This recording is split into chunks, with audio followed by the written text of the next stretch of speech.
3, 2, 1.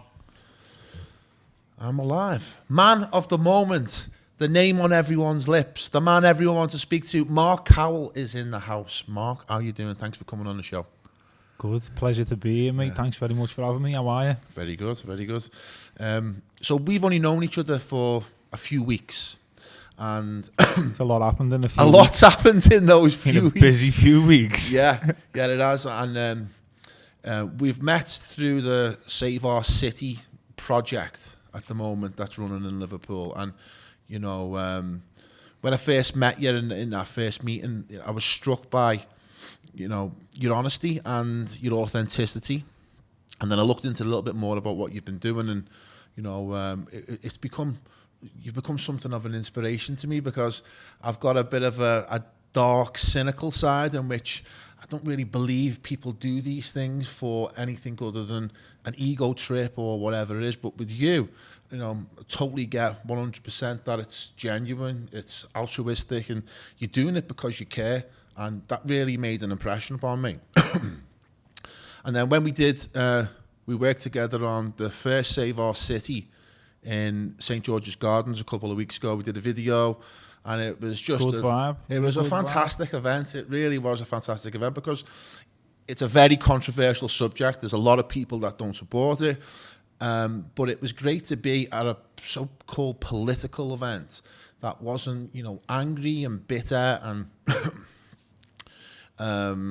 old-fashioned. It felt really new, and it was really positive, and it was really good. And then from there, we've done a few other things. So, Mark, tell us a little bit about how you got involved with Save Our City and what you're doing with it at the moment. You know, Save Our City, for me, come out of nowhere. You know, I was getting on with my own little mission at the time, which was the homeless mission, which was a carry-on mission from, obviously, the litter picking one that we put up around all the postcodes in Liverpool, which are all based on bringing people together to help the city, to help each other. These missions are purely to not just help the city, but, you know, there's a lot of people out there who've faced adversities in life. You know, there's people who don't feel comfortable going to restaurants or going to bars, and they purely want to do good things, nice things. There's people in this city who want to help other people. And that's where I've come from. You know, I want to help people, and I want to encourage people in the city to help people. Now, when these restrictions that are being put up on our city, Tier 3, what we're facing right now, these restrictions are limiting people to what they feel like they can and can't do. They're scaring people. People won't leave their house. People won't go to shop. People won't go to a restaurant. People won't socialise. And when they actually got to the point where they shut the gyms are a very important factor for maintaining mental health. We all know that. And mental health in our city at the minute is through the roof. You know, male suicide rates are through the roof. Young children are starting to suffer from mental health adversities. So when the gyms actually shut, it was a breaking point for me, where I thought, you know what, we can't sit down and just let this keep happening. We can't let these restrictions, these regulations that the above powers that be force upon us. You know, so for me it was about, what can we do now? And I woke up and I literally thought, we need to bring people together. We need to start standing up now, because it's beyond a joke. So before you got involved with Save Our City, you focused on the food drops, helping with the homeless, the clothes drops as well. You were doing that, weren't you? Do the food donation. So you were seeing firsthand on the front line what the effects of this Tier 3 lockdown were having on the people. You were seeing it yourself with your own eyes. Yeah, definitely, mate, yeah. I mean, the extent of these lockdown restrictions, it's ruining people. You know, businesses are getting shut down left, right and centre. I've got children myself. I'm not working, earning any money. I haven't been for a while. I've been doing all the community work, all the charitable work, helping people out in the city. luckily I've had sponsors who've been by my side, who've been helping me get by week, you know, to fulfill putting positivity into the city. But not everyone's in the predicament I'm in, who've got people to support them, who can help them. You know, people who've had businesses, pubs, play areas, all sorts of different industries that have been affected. These are just getting shut down because of a restriction, because of a pandemic that we're currently facing. And we're expected to just sit down and accept it. It's not right, it's not fair. So, the first event came together. It was a loose organisation of people who just had enough. They wanted to make their voice known and stand up and, you know, push back against this dystopian nightmare that we're all finding ourselves living in that just does not seem to be going away. And it's quite surprising and disappointing to see how many people are just compliant, that they don't really, they care, they're going along with it. And, you know, that's what was good about that first event. It was that it was a coming together, because a lot of people, I don't know about you, but a lot of people, you know, you go into the supermarket, you go into the shops and everyone's got a mask on. So it was good to be in a group of people who I imagine, you know, face their own similar situations where they feel like they're the only person in the shops without a mask. You know, how did you find that first event? What did you take from it? Well, to be honest, since the very first initial media breakout of this pandemic, which was back in, I think, April or May was it, I started picking up on it. And they initially said you can only leave the house once a day for exercise. Other than that, you know, you're locked up, you're a prisoner. From the very set go, I thought, no, not a chance, mate. I'm not sitting in the house all day. I started spending time out in nature and down the beach, and I started meeting like-minded people, and that's what we are. We're like-minded, you know. We're all aware of what's going on in the world. Awakened. So it wasn't a surprise to me. At no point during this, you know, so-called pandemic, or better called plandemic, did you believe that we were being told the truth? And when that first lockdown came, you know, you were like me in that we expressed our resistance to what we believed then, and even believe more now, that these restrictions aren't justified by the stats or the figures that were being given. So you felt that at the very beginning? I was questioning this from day one. Yeah. Why do you think... There was probably a couple of days initially where I thought, wow, what's going on? The world's gone crazy. Like, everything's going upside down. People are being forced to do this, forced to do that. Straight away I thought, there'll be something behind all this. And have you always been like this? Have you always been somebody who has questioned the official narrative that we're given by the media, by the authorities? Or was this the first time you felt as if something wasn't right? The first time I started questioning things was 9/11. Okay. But I never delved too deep into it because I was wrapped up in my own life of chaos. You know, I'd never sat back and actually looked at what was really going on in the world. My life was on a different path then. I was doing different things, and like I said, it was a life of chaos. But when this started coming on our mainstream media, and literally people were petrified to stand by each other and wearing masks, and you couldn't go here, you couldn't go there. Yeah, I was thinking, this isn't right. There is an agenda behind all this. But then when you start looking into stuff and you start speaking to people who are like-minded, as we call it, and they start telling you things, and you start taking interest about life, you start taking interest about what is really going on. Mm-hmm. And you know, I don't think there's enough people who are like that. Clearly not enough people who are like that. I think people are too wrapped up in the 9 to 5 and putting their feet up when they get home and having a cup of tea, and you know, they just whatever. I can understand a lot of people don't want to risk what little they've got, and they don't want to speak out, or they don't want to challenge the narrative or what, because they're scared, you know. And sometimes fear can be a justifiable, you know, reaction to things if, you know, you can't handle losing what you've got. So I do get that a little bit, but those that are fearful or completely blind to the lies we're being told, I mean, they're not helping matters, and worse, they're pointing the finger at people who are trying to, get to the truth, get to the bottom, and more importantly, demanding evidence. But there's evidence coming out now, isn't there, where like factual evidence is coming out by people who are taking it upon themselves to go and actually do reports scientifically, and they're putting stuff on the table now, and where's the explanation for them? But these people who we class as being fast asleep, are they willing to take these proven figures and facts? Will they look at them and go, well, maybe? I don't think they will. I don't think they will, because they're still watching the news every day. They're still reading the paper every day. They're still brainwashed.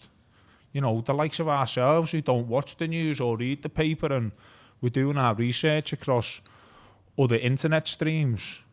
People who are legitimately reaching out to help people. David Icke, he's been doing it for years. I've only just learned and heard about him, but he's been speaking out for a long time. These people are waking people up. But us as individuals in this city and in our lifetime now, who are starting to take notice and things are starting to make a lot of sense, it can't be ignored. How can you ignore it? You'd be stupid to ignore it. And a lot of people have come across to me now as just being stupid. I don't mean to say what you mean. But seriously, like, are you concerned about your children's future? Because I am. You're concerned about your children's future. There's people walking around who think they know what this world's about, and they don't. How are you going to wake them up? How are you going to convince them? Do they have to wait till the day where things go boom? And by then, what? They're going to look at us and go, oh, you were right all along. It's a bit late then, isn't it, unfortunately? It's a bit late, and like, we're doing stuff that we're doing now. Yeah. Standing up to our local councils and our government and these rules and regulations that are being forced upon us, and we're going, no, we don't abide by what you're saying, because what you're saying is in fact being put to us by a load of corrupt elites. We know what's happening. We know. We're aware of what's going on. So that first event, that first Save Our City event, it was in St George's Gardens, and it was a fantastic day, really well received as far as I'm concerned. And the police, a day after, they declared that event was lawful, right? So for all those people that were criticising the event, the people that were saying that there was no social distancing, or there was, no masks or whatever, right? Those criticisms for me were blown out the water when the police declared it lawful. Yeah, because if those so-called rules, regulations or laws were broken, the police would not have done that. So they've done that for a reason, which I thought was really a really interesting result from that.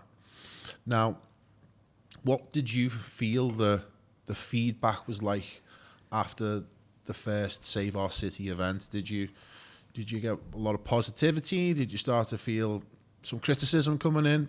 What was your experience with that? It's mixed, especially a lot of my interactions done over social media platform. So you've obviously got people on there who are, convinced that what's going on now is totally legitimate, and all the facts and figures that the news and the papers pumping out are legitimate. They're living the life in fear. Then you've got the likes of us who believe otherwise through factual evidence that we've seen, that we've researched, that we've come across through being around like-minded people, awakened people. Then you've got people on the fence who aren't sure. So the feedback's mixed. You've got people who are all for it, who love it, who say we're doing great things for the city, which we are. Then you've got people who are totally against it. Now, the fact that the police have called it lawful, it was, wasn't it? Yeah. It was lawful because we took the correct measures to ensure that the rally didn't get shut down, so that people had the opportunity to speak and be heard. But for me, I mean, it couldn't be unlawful, because our right to assembly, our right to meet, you know, that's a fundamental human right. It's enshrined in Magna Carta. So, you know, these other so-called regulations can't supersede that right. So regardless of whether social distancing was practiced or not, it still would have been lawful, in my view. And I think it was interesting that they came out and they felt the need to say that, because they didn't need to say it. Right? So I don't know why they did, other than to quash criticism. They've said it because they've been seen to put issues out against people who were organisers, threatening them with £10,000 fines and fining people for coming within other people's distances. And if you're exceeding certain amounts of people in your bubble, you'll be getting issued with fines. The very fact that we went about it in the correct way for the specific time when all these measures are in place, we done it lawfully, didn't we? So they had to address that, because I don't think if they didn't address the fact it was lawful, everyone would be going, what's happening? Where's the fines? Why haven't you done this? Why haven't you done that? Well, the fact is, mate, you can't do nothing. I know there's been a bit of criticism because you were asking people to socially distance, and you were sending around hand sanitizer. However, my view on that is, you know, there is no precedent or modern precedent in how to run a anti-pandemic rally. No. This is experimental. We're finding out the way forward. We're pushing the boundaries. We're testing the law. We're testing the police. Testing the water, innit? Yeah. So what do you say to those criticisms? Well, look, our initial rally, we wanted to go smooth. We didn't want the police to come in. We didn't want it to get shut down. We wanted people to speak. We wanted people to get heard. So part and parcel of the risk assessment, which I don't deal with myself, it's not what I do, but given one of the other organisers deals with that stuff, part and parcel of the risk assessment was to adhere to certain measures. Safety signs are put up, social distancing is in place. You've got to be seen to hand all these hand sanitisers around. I don't agree with none of it. I don't agree with any of it. I don't agree with all these regulations that we're getting told that we have to abide by. I don't abide by any of them. But for the purpose of the event and for the purpose of the rally and for the purpose of having the conflict with the police and letting the people come together and letting the people speak, I felt we had to do what we had to do on that day in order for it to be a success. 100%. Now, I understand people are angry and people are frustrated and people don't agree with what was getting said on the microphone. Believe you me, I don't agree with one of them things either. But for the sake of the city and for the sake of the people and for the sake of getting us together and to avoid us getting shut down and police running in with cautions or whatever they want to do, I done and followed procedures that I felt was necessary on the day. Now, how things happen moving forward, it's not down to me to decide. Like my beliefs are here on the table. I'm not for these regulations one bit. Now, that was the first time I'd seen you in action, and I was quite surprised and impressed by your professionalism and your talent in managing that event, your ability to liaise with the police, to organise the crowd, to speak with the speakers. It was a high pressure event, you know, and I think he dealt with it really, really well. And I think the event turned out to be a success. But I can understand the contradiction in, you know, we are an anti-tier 3 rally movement, but yet we're adhering to social distance. So bullshit regulations. There is a contradiction there, but at the same time, we're trying to find out where, you know, where the gaps are, aren't we? Really, where we can push. What's the? We knew what we had to do on the day. We knew what we had to do on the day to maintain a successful rally, and we stuck by it. We did it. It was a success. And listen, I can understand the frustration in the city from the people who have the same view on all this as the likes of me, the likes of yourself, the likes of a lot of other people that we associate with.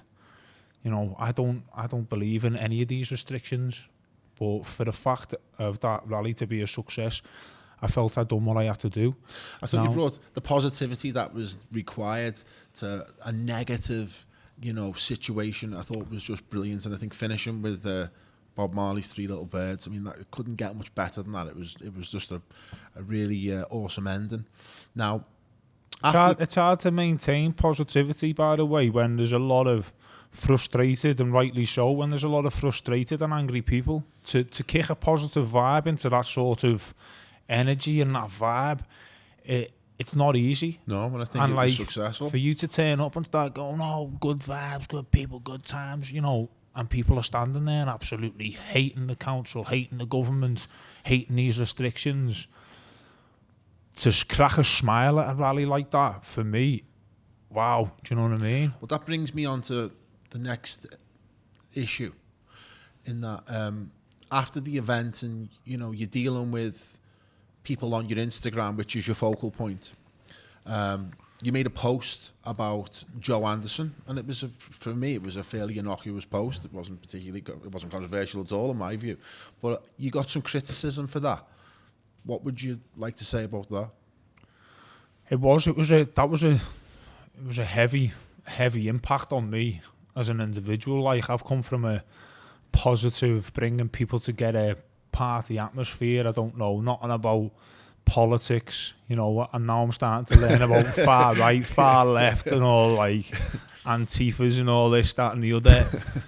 At the time, and I've been told stories and being shown reports now since that post, and you know, I can totally understand why people would go, wow, what are you doing posting that? But I'm new into, like, yeah, it's your first understanding the politics and how all councils work, you know. Liverpool has a really complicated power structure, you know, and you're just being exposed to it for the first time, haven't you? Yeah, I got exposed. I got exposed with a heavy right hand to the chin. It was just like, wow, what's happened here? But do you know what? At the time, when the council jumped on board and they mentioned that they were in favour of the rallies, I initially thought, because I'm used to bringing people together and all that, and all, like, everything's positive, I thought, oh, well, that's a good step in the right direction. We won't be getting shut down in the future, and you know, the police are on our side. But then I started hearing about corruption this, corruption that,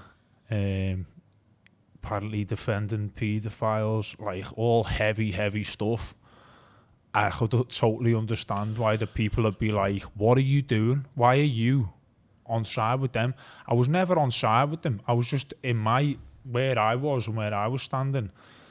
It was important for me to be seen to be neutral, so that in future events things wouldn't get shut down, we wouldn't have issues, and you know, the city could keep coming together, and we could keep getting to the street and keep talking and get our message across, and more people would come.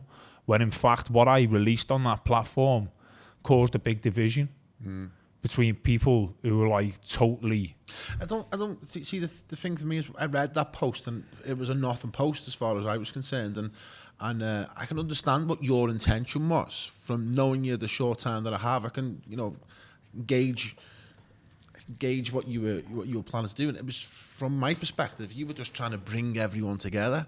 You're trying to bring all Scousers together, right? And say, there's the enemy down there in London. These are the people that are imposing these life-changing restrictions upon everyone. And we should all, as a city, as a group, as Scousers, join together. That was your intention as far as I could see it. But now, we've got enemies everywhere, haven't we? Like, amongst our own. We've got enemies everywhere, mate. And believe you me, I'm not in favour of standing side by side with any sort of government agency, Boris Johnson, Joe Anderson, or corrupt council from today moving forward. Do you know, like, since I've been told things I've been told and learned things I've learned in a short period of time over the last couple of weeks, I'm for the people. I'm with the people and for the people. I think what it was as well is that at the time that came out, Andy Burnham, the mayor of Manchester, who is a Scouser, was in the news appearing to fight for Mancunians against the government. You know, he was appearing to resist Boris Johnson's cabal trying to put tier 3 on Manchester, and he was saying no. And at the time, everyone was going, wow, this is amazing. Why aren't our elected officials fighting our corner like Burnham is fighting for the Manx? So yeah, and what's that down to? Is this down to, like, is he getting another brown envelope? Yeah. You know, is this another lead in line of corruption? Well, we want to know. Is this another form of suffering that us people in this city have to face because of a couple of quid going in someone's back pocket? I don't know the answer, but why would you be in favour of a tier 4 coming in when a tier 3 isn't even necessary? It's A unbelievable. tier 1 and tier 2 ain't necessary as far as I'm concerned. But It's quite clear that they do not have the people's interests at heart. They are in bed with this Tory government and they are not fighting for us. And I think that was the when you made that post, that was the hot topic of the day, was that Burnham was pushing for the Manx and Joe had folded a lot earlier than Burnham, you know, so his price must be a lot lower than Burnham's was. I think that was it. I think it was a topical moment, you know, but you dealt with it and it was an education. lad, I'm learning stuff every day though. You know, every single day, mate, I'm learning new things, and I'm used to just throwing stuff up on that platform off a good vibe, off jumping around the streets, litter picking, bringing families together, helping kids get out the house and socialise, you know, getting people to overcome their adversities, saving lives, mate. That's what's been happening. I've spent all summer saving lives, and now I've gone from like such a positive motion of events, meeting up on beaches and parks and doing all fun stuff with music and that, DJs. And now the Save Our City Tier 3 lockdowns come in, and there's a lot of heavy energy, there's a lot of frustration, there's a lot of anger. But I think you're still maintaining a positive mental outlook, which is the right thing to have. It's not you that's not being positive. It's the energy from the outside. It's the energy from the people who oppose us is bringing in, you know, there's a lot of vibes. There's a lot of people with a lot of different views, and there's a lot of people who want things to go a certain way. There's a lot of people with different opinions on decisions that are getting made, you know, even down to little things, you know, words on posts or words on posters. It's hard. How can you, how can I stay as positive as possible and bring all these people together who have got mixed emotions and mixed thoughts, and bring us all together on the streets to stand strong and unite? Because what we've got at the minute is we've got a lot of angry people. We've got a lot of angry people who are awakened, who are like-minded, that are still having murder with each other, and they don't agree with one thing and don't agree with another, and it's like everyone's starting to split off into different fractions, when really we all need to just focus on the bigger picture and come together. And like, a part of life is for me, part of life, you've got to accept sometimes that not everything's going to go your way. You know, and sometimes you'd have to look at the bigger picture and go, do you know what, for the sake of the cause and for the sake of the movement and what we're actually standing for, our freedom, is this really worth not coming together for? Is that not worth coming together for? How are we going to resolve this? We need the whole city.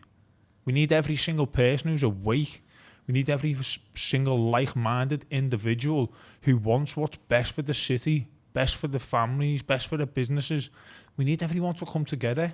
I couldn't agree with you anymore, Mark, and it's great to hear you say it. It's like, you know, we should put aside our political differences, and get this fight won. We can go back to arguing with each other later, you know, but right now we just need to put it all to one side and come together, like you say. So the second event, which was last Saturday. Yeah. This back on time, the steps on the front. This time it was back at the front of St George's Hall, which was a different vibe, totally different vibe, different weather. Do you know, to be honest, like that week for me, it was a big lesson that week. Like you said before, it was a carry on from the initial Joe Anderson post that went out, which was a learning curve, and there was still repetitive negativity going for days after that. So there was an accumulation of things that happened that week. I had a couple of people who've been around my close circle for all summer, all year. They were putting negativity on me, which wasn't good for me at the time. I was trying to focus on getting to the steps, getting the people together. There was a lot of controversy. I felt like there was a lot of divisions that started happening that week. So obviously when we turned up, yeah, it was a more pressured situation for me. I thought, you know, we need to get it nailed today. Then obviously we turned up and the weather weren't on our side. there was a little bit of chaos with regards to the organisation. Are we going to go speakers out, speakers in, we standing here, we standing there, where's all the people? You know, it was... So the event was put at the top of the stairs under the canopy, wasn't it? Yeah. To combat the rain, and to give people a place to stand in the undercover. But unfortunately, the head police that were there, didn't they say they were going to shut it down if... Well, I was getting mixed reports. I know we had someone who was liaising with the police, and they were coming back to me with one message, and then I took it upon myself to go and find the police officer. I was like, what's the script? Can we stay under here? Do we need to go out there? So I think we had one policeman who was saying, you're all right under here. We had whoever was in charge saying, no, you need to go out there. It was just chaos. It was chaos. Yeah. It was like different mixed messages between the organisers, mixed messages throughout the police. And then for us, it was like, right, we need to deal with this now because the rally was all up and running and things were going. And for me, my priority when these rallies are going is I need to introduce the next speaker. I need the speaker to be standing there ready so I can go, right, here's so-and-so, welcome to the mic, give them a round of applause. If they're not standing there, who am I giving the microphone to? Because it's all set, it's all coordinated. It should be all correspondence with like the sheets that I've got to hand. I was worrying that it was all going to fuck. I was like, no, I can't be having this happening, do you know what I mean? It was chaotic, but it turned out okay in the end.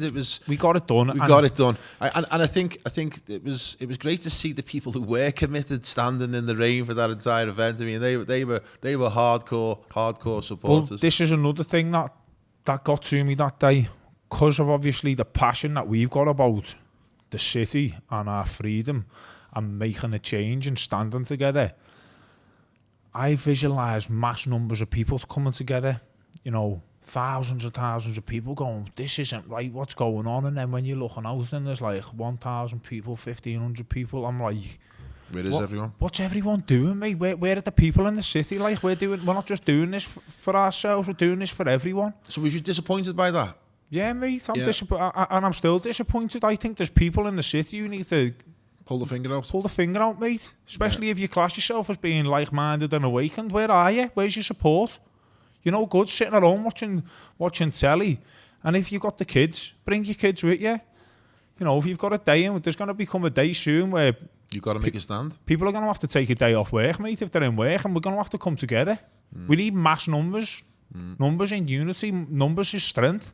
Well, I spoke to Louise from Save Our Rights yesterday, and she said that now, after a couple of months of consistently protesting in London, I think it's weekly they do it, might even be more than weekly, I don't know for sure, but she said now they've got 10,000, 20,000 people coming to every event.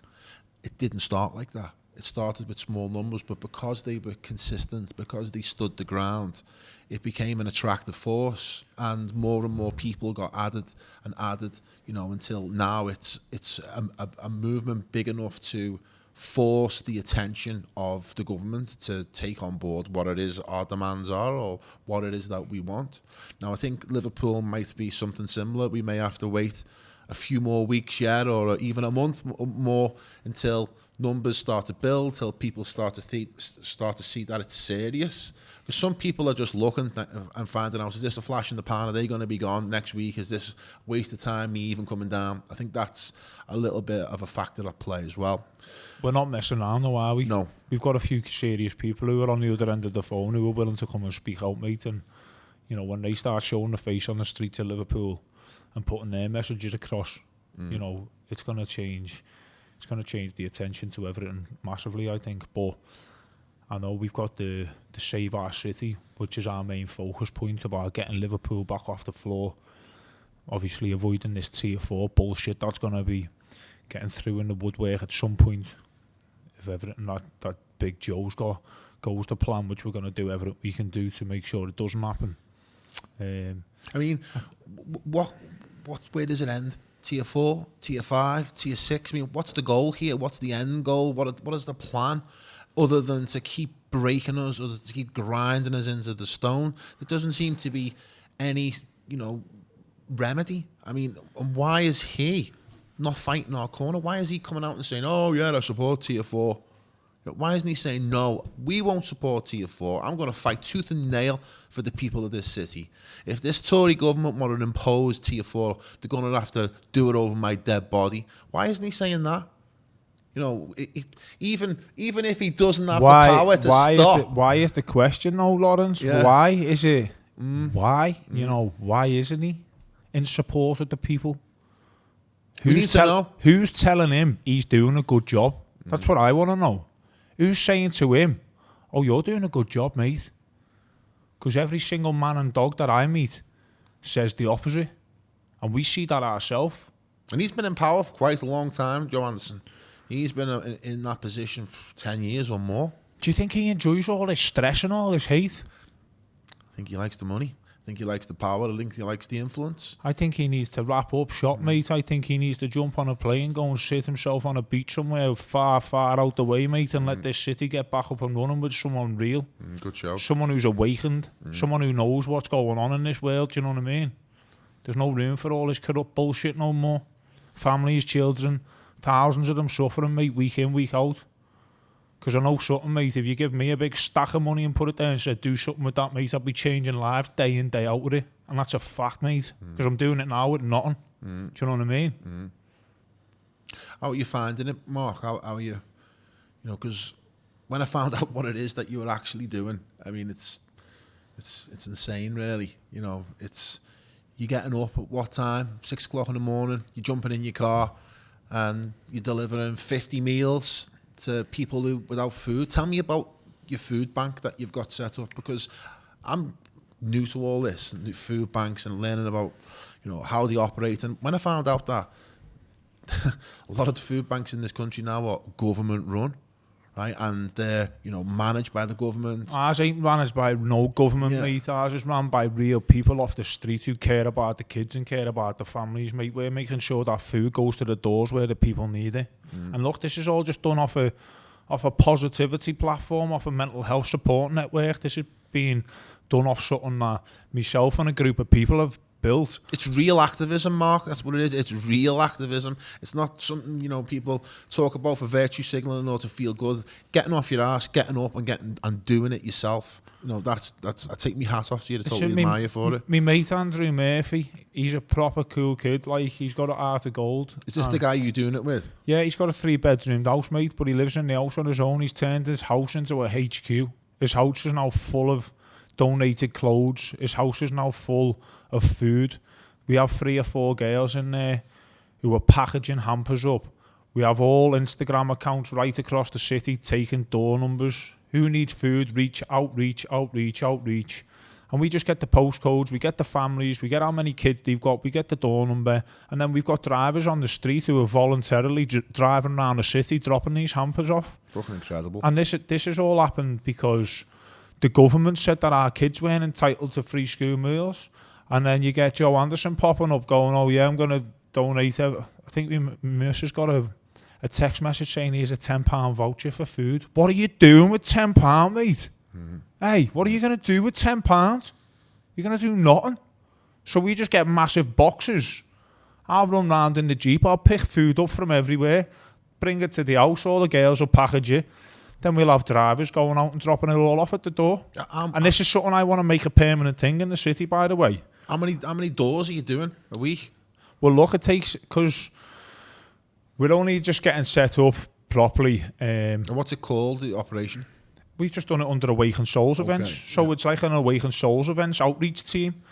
Like I said, Andrew Murphy running it from his own house. So what we've been doing now, we've been enlisting all the postcodes, say L13. We'll have the addresses all in L13, so a driver can just take it there and they just run around the postcodes. But we're faced with issues. We're all driving around in normal cars. Yeah, I've got a Jeep, but even the Jeep's not big enough for the hampers. I can only take 3 or 4 parcels out at a time.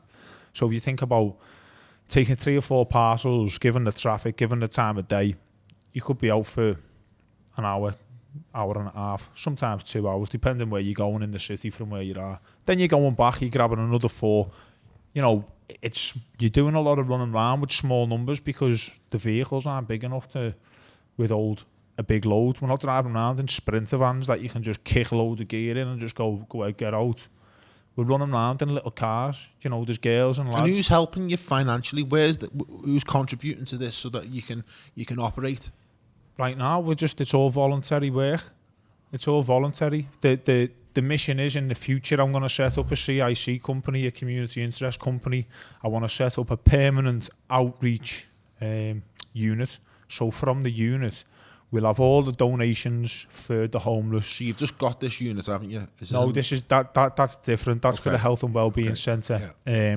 But when the CIC is in place, I want to get a full-time outreach team operating in Liverpool, so that even just because these restrictions now have limited kids, I want to help kids and families 12 months a year.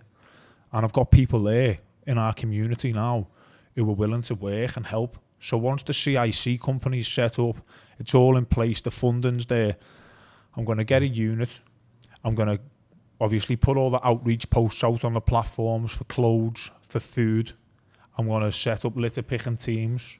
I want to send litter picking teams around different postcodes in the city, send them out with all the high-vis jackets on, the litter pickers, let them have a little Bluetooth speaker on the back with some music on, so they've got a little bit of a vibe to keep them going, because that's what it was all about, music. Music's the energy, we make it cool. Then I want to be able to help as many homeless people as we can. Like, there's a good charity that we work alongside, Phoenix Foundation. They've been set up for a while in Liverpool, so we're assisting them at the minute. And then obviously I want to do an outreach team for all the families in the city, for all the single mums, for all the parents, the people who are struggling, mate. So you're doing basically the council's job. It's what they should be doing. You know, why aren't they doing this? Why is it being left to people to give up their lives, their resources, their time? I mean, look, I know firsthand how much can be done, because I'm doing it myself, and I've got a community of people behind me who are doing it day in, day out. And this is without money. This is like working out of kitchens, taking people's bedroom space up, packaging stuff up in other people's houses, people voluntarily running around in their own spare time to get things done in the city, mate. Day in, day out. I do it myself all the time. You know, no days off. That's something that you might see on my profile all day, every day, no days off. And what I mean by that is the help is there for the people in the city. I'm willing to do it myself, and I've got a whole army of people who are willing to do it. And this is why we're not financially funded. So the difference we'll make when we are financially stable. If people want to help you now, Mark, right? Because I'm sure people watching this will feel as if they want to help, right? Either they want to contribute the time, or they want to make a donation, which, you know, I think it needs some financial support. How can they do that? I know you don't like it. I know you don't like it, but I'm doing it for you. I'm gonna promote it for you, right? Because you need some support here. How can people help? I've never been driven by no, of course. I know. I'll explain this. I used to be driven by money when I was younger, when I was involved in drugs and the materialistic lifestyle and flying here and flying there and VIPs and champagne and women and all that. I've lived that life, mate. I was always chasing money. When I got to my senses and after I had my mental health breakdown, and I went on the healing journey and realised that money wasn't happiness. You need to be within yourself. You need to be content with yourself and the people that you're around to be happy. I started doing all this stuff just off the bat, you know what I mean? So, but you need petrol paying, don't you? Yeah. Well, listen, I've got a Just Giving page, which is Awaken Souls events, which is on the Just Giving. So people can donate, and that can go to helping the expenses of the project. All that's going to go to. Eventually, if it got to the point where we had enough money, I'd go and get a unit tomorrow. But we're not at that point yet, because I don't push the Just Giving page out, because I don't like asking people for money, because that's not what my intention is. That's not what I'm about. If people want to help, I'll ask it for you, okay? You don't have to ask. Everyone donate to Mark. I do get people who message and go, how can I help? Can I donate? Have you got to Just Giving? If they ask, I'll tell them. But it's not something that I'll push out across the platform. So there's a Just Giving page. And then obviously in times like now, when the children are suffering and we've got the half term. Tell us a little bit about the people that you're helping. Can you give us, any stories or profiles of who it is that's struggling the most? You see a lot of single mums. You see a lot of single mums who've been through domestic abuse relationships. And they're stuck in their house and they've got no lecky, they've got no gas. It's cold, it's dark. The kids are running around in the PJs. These people are suffering, mate. They're struggling. They're just living week by week. They're reaching out. They don't like reaching out either, by the way, because they feel like... Embarrassed. They feel embarrassed, mate, yeah. And like every time I knock on the door, I'll be like, listen, don't worry if you need anything else. Make sure you message me and I'll get it to the door. Do you get to know them? Do you get to see the same people, or do you get different people? To be honest, out of respect for them, I don't want to be too intrusive and like, I don't want them to have to feel like they need to open up to myself or any of the other drivers or any of the, it's down to, if they want to have a conversation when you're at the door, that's fine. But most of the time it's not on, you're all right, you're okay, how's the kids, there's your food, have a nice day, see you later. Do you know what I mean? And I like it like that because they've initially reached out, which is already have that emotion of being embarrassed. I don't want to turn up and feel like they have to spill their life story on me. Although some of them do speak to you, it's not part and parcel of this mission, feeding them. If I was running a mental health course or a coping strategy mechanism course for anxiety or depression or domestic abuse, if they were coming for that service, for that help, obviously that's an opportunity for them to open up. But on the food mission, it's just nice to get the food to the door, get the kids fed, give them nappies, give them wipes. There's loads of stuff, mate, you know what I mean? Have you found that people are suffering, is the suffering worse during lockdown in terms of people not being able to feed themselves or the families? Or is this just an ongoing issue? It's an ongoing issue. There's a lot of people out there who are struggling week in, week out, regardless of what this situation is. But this situation that we're in now is certainly making it worse. Is it making it worse? Yeah, it's making it worse. Yeah, it's making it worse. People, so that's the thing. People who are living in fear. The cure can't be worse than the disease, can it? People who are living in fear, who are scared to go to shop and cross paths with other people in case they catch coronavirus. These sorts of people. There's a lot of people like that, mate. They don't want to leave the house. They're scared. They're in there. That's what they want. That's what the government want, mate. They're winning. Do you know what I mean? And then you've got us who are here, like little soldiers on the streets who are awake and going, look, it's a load of shit, you need to get out. Don't take no notice of these restrictions. They're that in fear, they're like, whoa, you're mad. Like, nah, we're not. We're looking out for you, you know what I mean? I don't hate on no one, mate. I don't hate on anyone someone's got something bad to say about me or about what I do. That's not my problem. That's their problem. You only have to look at what I've been doing for the last 6 months to realise I've had people going, you're only doing this to get famous. Mate, don't give a fuck about money. I'm not asked about money. I'm not asked about being famous. I'm just a nice person. I'm a nice person with 6 kids, yeah? 6 kids who I was not a role model to for many, many years. One of my main goals in life now is to be a role model for my children. So for my children to see me doing good things and being nice to people, there's nothing more I can ask. Well, let's talk about that because, you use the name Awaken Soul and you truly are an awakened soul, right? And I want to know how you've come to that realization now. You've come to that expansion in your consciousness because it seems to me that you've been on quite a journey and a fast one as well, by the way. I've turned my life around very quick. Well, it must have been I had there. To go through the dark, mate. I went through the dark. Yeah, a good character is not doesn't just appear. It's always there. Right? So you've had to go through something to find yourself again. But from my observation, so tell me a little bit about what it was like growing up in Hightown.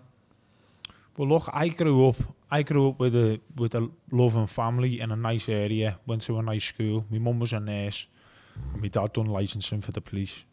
So straight away, both my parents, good jobs. I had a good upbringing. When I got to the age of 15, I'd say 15. But before we go to where you fell off the rails, let's talk a little bit about, you know, that upbringing, because despite you being tough, quite a thick Liverpool accent, you're very bright and articulate. Yeah. So where does that level of education in you come from? Is that the school you went to? Is it just something you're interested in? Because that's what I find quite interesting about you. I've always been 100 mile an hour. Yeah. I've always been the class clown, as they used to call me back in school. I was always the loud one. I was always the tall, loud one that'd stick out from the crowd. It never always paid in me favour. You know, growing up, I'd always stand out from whoever I was with. Do you know what I mean?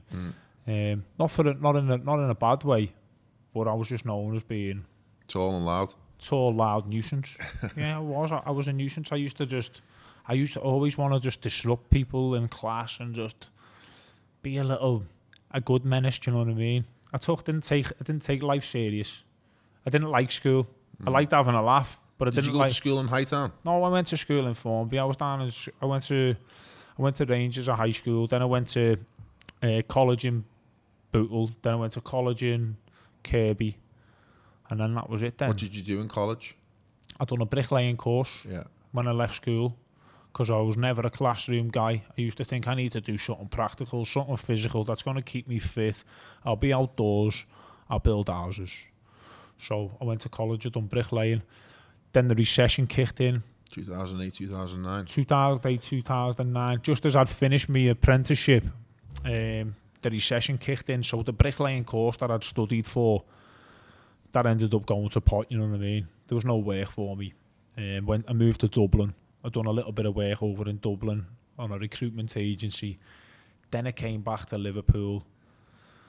Then I started partying, mixing up, selling a little bit of drugs, because all the social circle that I had, everyone was drinking, everyone was using.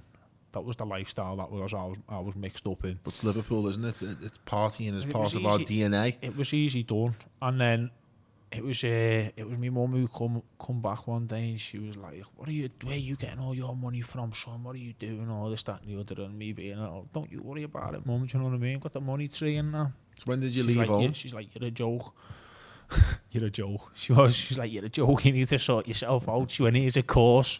And I was like, what is it? She was like, it's a welding and fabrication course. And I went, go ahead, I'll do that, do you know what I mean? I'll have a go. And I'd at least showed that I was willing to make the effort. I had the respect for my mum to go, okay, I wouldn't want to throw back in her face. And I went and I enjoyed it, you know, it was good. I met some sound kids there and I ended up cracking on with that career. What, welding?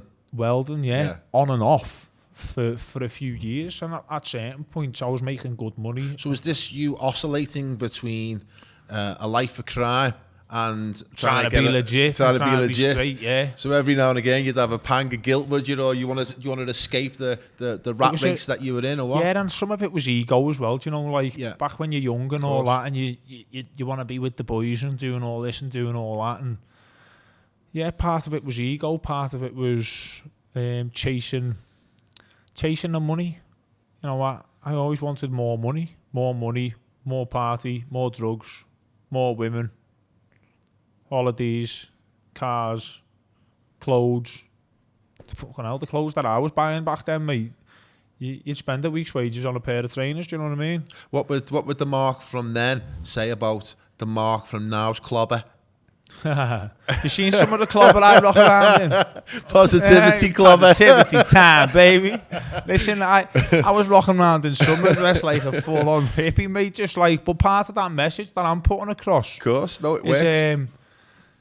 Is don't worry about what people think of you. Don't be materialistic. You don't need the Gucci, the Dior, the Pradas, the Versaces. You don't need all that, mate. You know, a lot of that's put on your back just to be like. Well, isn't that part of the power play if you're involved in the graft, right? Yeah. And the lads here to, keeping up with each other, and it's about keeping score, isn't it? Who's doing the best, and what have they got on the feet, what have they got on the back? Yeah, and you know, for me, it's a message. It was a message to the community. It's a message to the kids. You know, like don't feel like you need to be out working all week to go and buy one t-shirt to put on your back. Look at me rocking around. How did this affect the relationship between your parents and you when they found out what you were doing? To be honest, my parents have been happy about the path that I've took.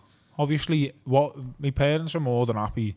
No, sorry, I mean back in the day, right? Back in the day when you were. I nearly lost my family, mate, through my own actions and through what I was doing and through the lifestyle that I took. You know, my mum was worried sick for years. She'd phone me week in, week out, crying. Is this because my dad stopped speaking to me? Is it because of the drugs you were using?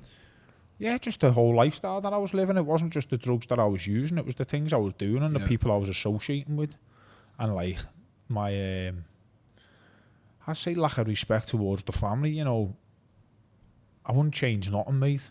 I wouldn't change anything that I've done in the past. I wouldn't change anywhere I've been.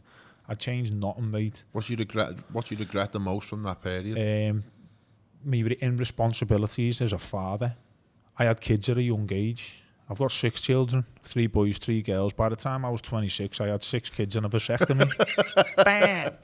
Eat that. Fuck that. No more of them coming listen, out. I had kids at a young age. 26, you'd done your fathering by then? Yeah, 6 kids. I had by the age of 26. How old was you when you had your first kid? 15. 15? Yeah. Wow. And like that's when my life started changing, because you've got to understand, I was an apprentice. I was an apprenticeship as well for quite a few years, earning peanuts, mate. And for me to provide for me children, my partner, pay me rent, have a car, run a car, pay insurance. It's a realistic problem. Plus a lifestyle that I was wrapped up in. I was earning £100 a week as an apprentice. £100 a week weren't paying for all that, mate. I had in my eyes then, I had no option other than sell drugs, because I was in the perfect circle to do it. I was living that lifestyle. I was around the people who were involved in that. And for me, £100 a week was impossible to live off. I had, in my eyes, I had no option. Well, there's an entrepreneurial spirit in you, isn't it? As, you know, it took you to go out and feed your family any way that you can. If it was done properly, like, my children weren't planned. I never sat down once and went, you know, I think it's about time we had a baby. It didn't happen like that, mate. My partner at the time would get pregnant, and by the time the pregnancies had come around, it was too late for abortions and all that. It was like, tough shit, you're having another one. Yeah. This happened time and time again. So that must have been a really crazy period for you from the age of 15 to 26. Is that you're a father every couple of years? I mean, that must have been mad in itself. I didn't... and people go, why didn't you put a condom on? Look, my partner at the time had been on the depot, the implant, the coil, what else is there? The pill. Done all that. Had babies on all them. Every single contraception, mate, I've had the baby on it. So... people say you didn't take the correct measures. Well, by the time I was 26, I had to get the snip. That was the measure. That was like the breaking point where I went, fucking hell, mate, I can't be having any more kids. Do you know what I mean? Life is chaos. So I never planned to have children, but they always came. And, you know, at the time, I wasn't ready. How did you manage being a dad at 15? And when did the next one come after that? So, I've got... I swear to get the ages wrong now. Do you know what I mean? I've even got to go there, mate. I'm going to mess up live. No, tell me, let's focus on that. At the age of 15, like I said, my biggest regret in life is being an irresponsible father. I was out partying, staying out for days on any 3-day bender, no surrender. You'll find me in the kitchen or window twitching. Do you know what I mean? That was me. I was one of them looking on a mad parrot at fucking 6 in the morning. All that, like behind the curtains and all that. But I lived that life, mate, for 13 years. Do you know what I mean? It was a heavy episode of drug abuse. Yeah. And a crazy lifestyle. The only thing I want is to be a good dad. Yeah. So, you know what I mean? So, to get yourself out of this cycle that you were in, that you were growing tired of, I had no choice. I had a mental breakdown. So you had a mental breakdown. So tell me about the hangover? Because that's what this sounds like this is this the slow decline where your body, your mind and your soul are saying no more, right? Now it's time for you to take a break. So tell me about that period where the walls are caving in kind of thing. You're getting paranoid and... Yeah, I used to live every day in fear, every day paranoid. I couldn't hold conversation. I become unsociable. My family relationships with my parents was non-existent. I'd cut ties with my sister at one point. I was suffering panic attacks every day. I was in and out of hospital. I was suicidal. I'd been counselling.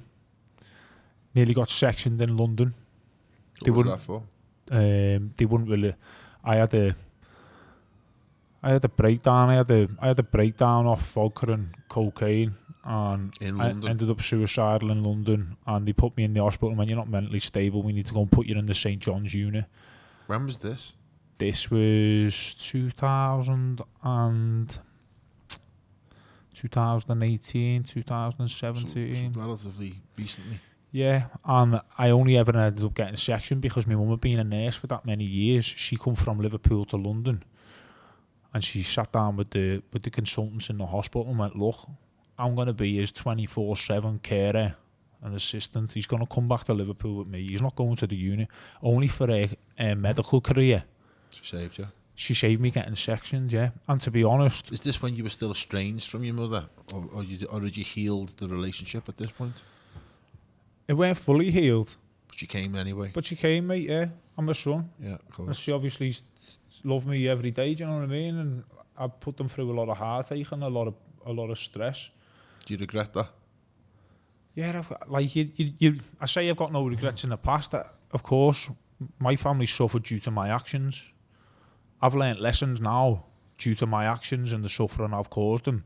That makes me content with what I'm doing today, which is trying to make them proud as parents and be a proud dad and, you know, be a family man and do good for people around me, do good for the city, do things that'll make them go, "Oh yeah, well look, you know, I've never been a bad person." Do you think that moment when your mum came to rescue you, do you think that was the beginning of you climbing out of the pit?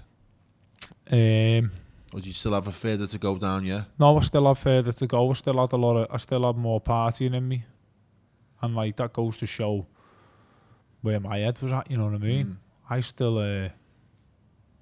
woke up probably, I think I'd done 3 months in the house. Didn't leave the house for 3 months after London. I went through my suicidal phases.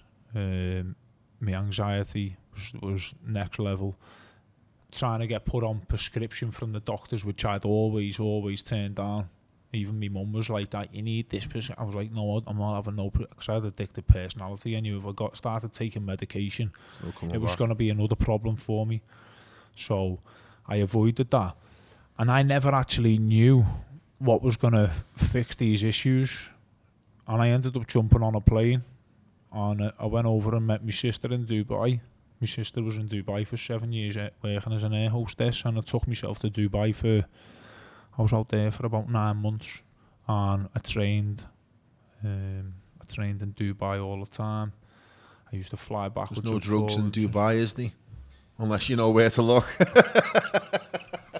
There's fucking drugs all over. It didn't take you long, did it?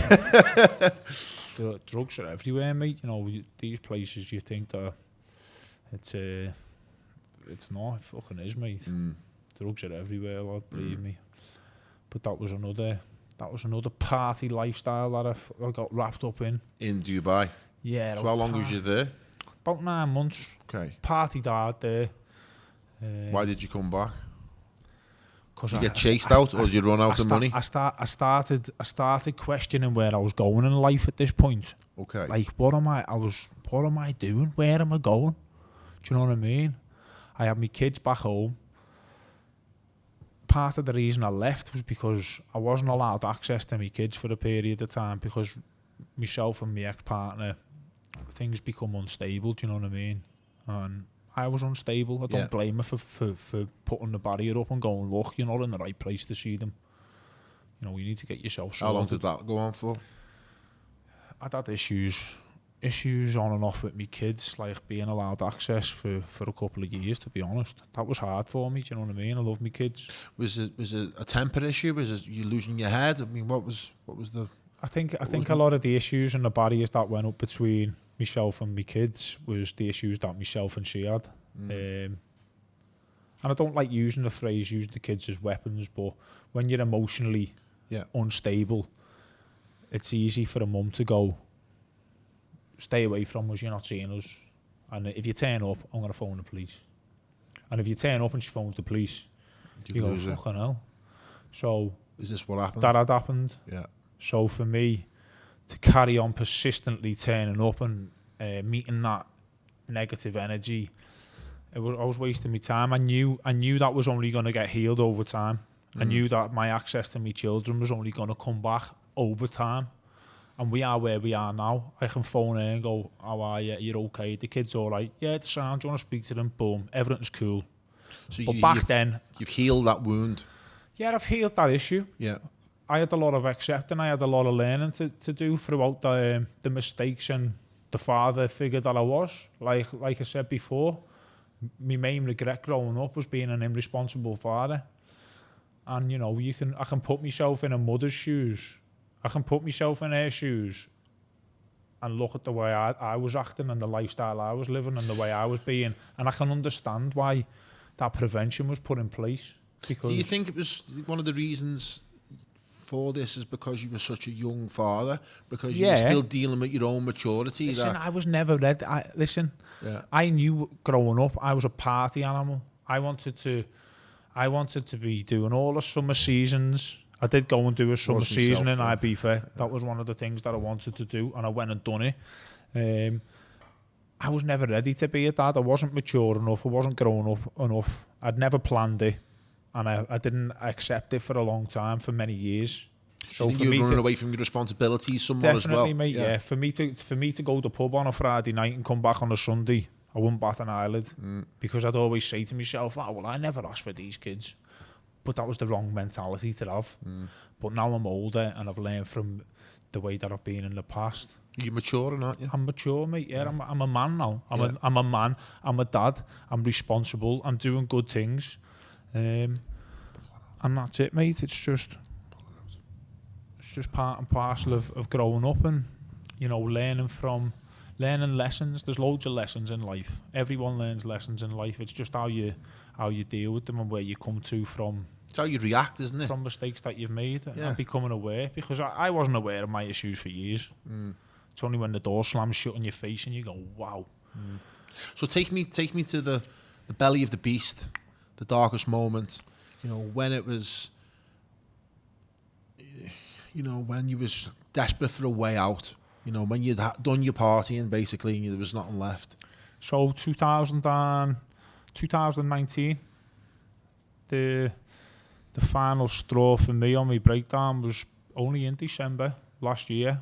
I've been having me consistent panic attacks, anxiety attacks, the depression.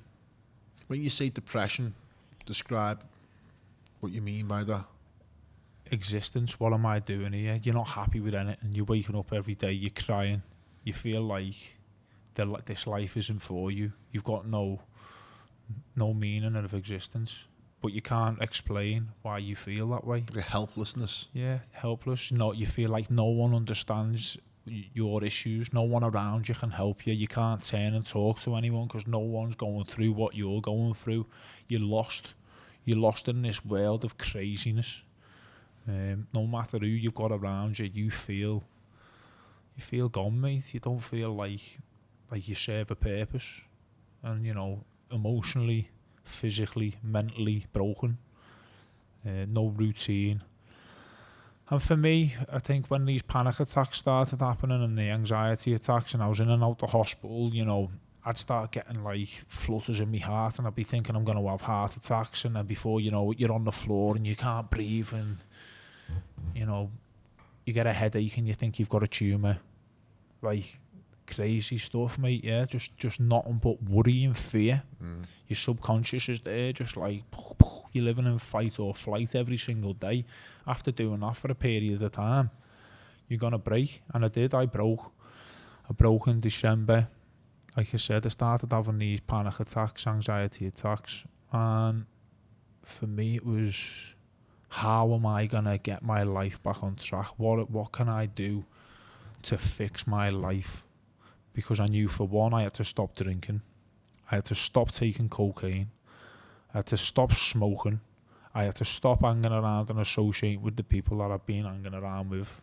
How did you feel about that? How did you feel about breaking those relationships? People you've partied with for a long time, you've had close relationships, you know, through 3-day benders. And how did you? By this time in 2009, you ready to let them by go? the end of 2019, I'd already cut a lot of ties, to be honest. There was still a few people who I would knock around with and I'd go for a bevy with and all that. But for me, it got to the point where I had no choice. I was suicidal. The only reason I'd never took them steps is because of my children.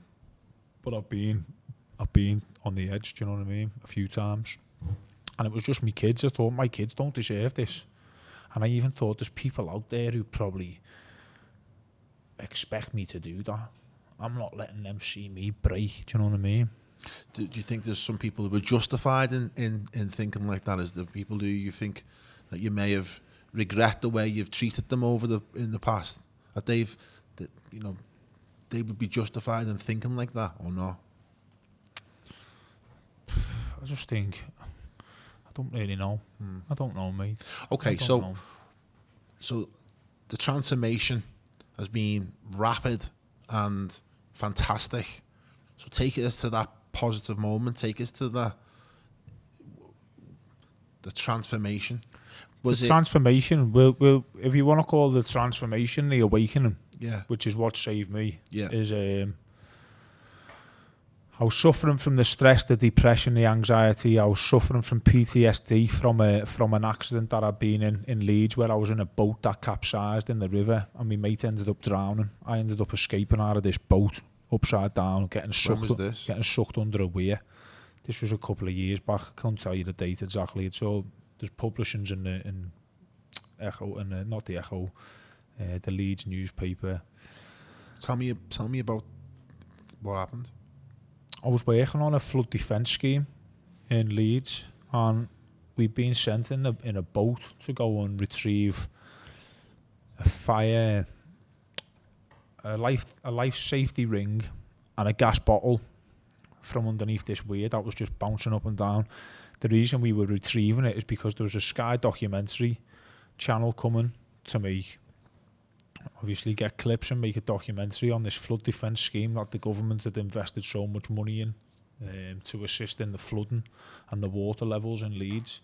Anyway, we got sent in to go under this weir and to collect these items that were bouncing up and down. So myself and another lad who sadly lost his life, we went out on the boat, and it was only a little dinghy with a little single motor on the back, one of the little propellers.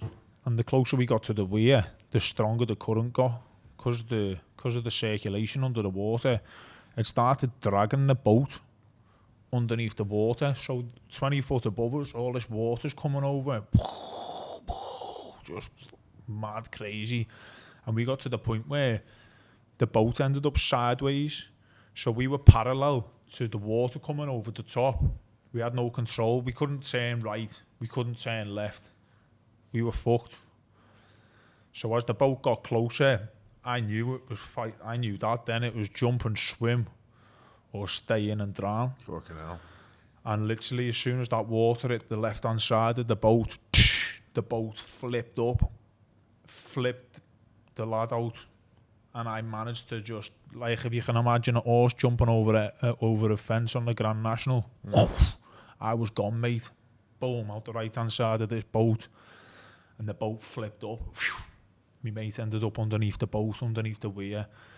He ended up dying. Wow. And I was getting sucked under the water. I had all my clothes on, all my gear and everything. It was just dead heavy. So I kept getting sucked under, kept coming out, getting me breath. Then I'll go back under, then I'll be like that under the water going, fucking hell, mate. I was like, no way. I'd get me breath again. Then I'd be back under, and I managed to don't even know how I got out, mate. God had me that day, you know what I mean? He had me back, he pulled me out of there. And I managed to swim out.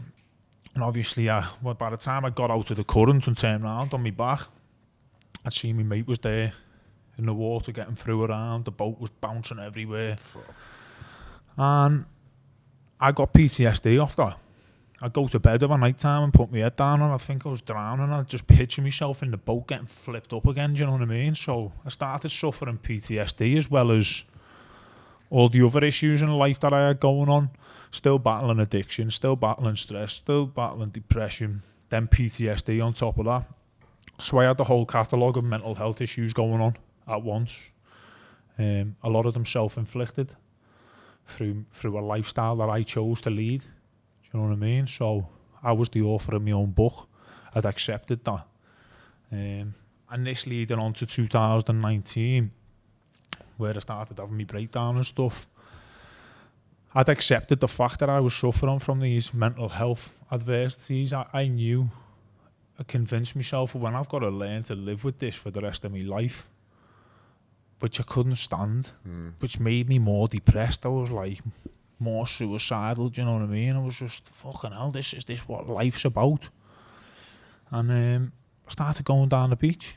When this tier 3, not tier 3, when this coronavirus, when the first lockdown come in, was it May? You can't leave the house. I was like, fuck off, mate. Like, I'm not staying in the house, mate. No chance, not after what I've just been through. I'm getting out, like. Yeah. And I started going down the beach. Which beach? Crosby Beach? Hightown, Formby, Freshfield, Crosby. And I literally just took my shoes and socks off. And this is before I even knew what grounding was. Wow. Taking my shoes and socks off, walking down the beach, sitting on the sand dunes, watching sunsets, closing my eyes.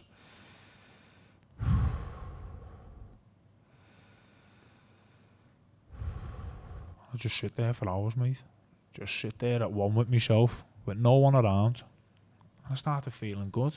After a couple of days, I'd be like, fucking hell, sound down there, mate. Started staying down there longer, doing little bonfires. The moon would be out, the stars would be out, I'd be on my back. Just like that, just sat there, just at one with nature, do you know what I mean? At one with nature, at one with myself. What do you think drew you to that? Mate, the beach has been on my doorstep for years. Okay. I've never appreciated it once. Yeah. I never really connected with nature. I never really connected with energies. I never... Do you think there was another force at play here with you then, rather than... If you've been on the beach your entire life, living in Hightown? Well, no, the beach had been on my doorstep. The only reason I'd be down the beach is to take a dog for a walk, or when I was a young kid, we used to play out down the beach, but... When I started becoming an adult, and I was always in the boozer party, you know, and I never... That's what I'm saying. So why do you think you were drawn to the beach? Because it was on my doorstep. It was easy for me. It was easy access. I used to walk out the door, and 5 minutes later, I'm on the sand. Do you know what I mean? But the beach become my healing ground. The beach started healing me from... But that's what I mean. Why do you think... Because you were in this dark place where you were only sinking, right? The only place you were going was down.